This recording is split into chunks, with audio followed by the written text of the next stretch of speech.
Mike Gibbons and Josh Mandel have proven they can't beat Tim Ryan. I understand it fully. No, you don't. I do. You've never been in the private sector in your All right, entire I've worked, sir. Josh, squat about 2 tours in Iraq. Don't tell me I haven't worked. Don't tell me I haven't worked. You don't know squat. You watch what happened. Listen, you watch what happens. You have a choice to make in this race. Who do you trust to fight for the America First agenda? Well, as you've seen, we've got a lot of show horses in this race, but I'm a workhorse. If you want someone who leads with grit and grace and gets things done, then I'm your candidate.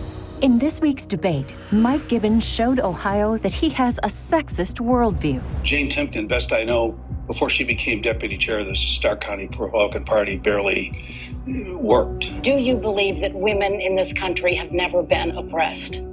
I think when they weren't allowed to vote, they were probably oppressed, but it was a different culture. It's like judging George Washington according to today's standards. There were not a lot of women that were in combat in World War I or World War II.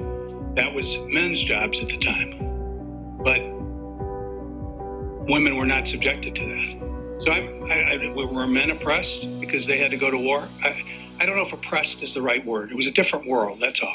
And this is an example of the arrogance of Mike Gibbons, someone who's so out of touch, who doesn't understand that I started working when I was in grade school delivering newspapers and cleaned dorms in college. I was a practicing attorney and a magistrate and the first female chair of any political party in this state.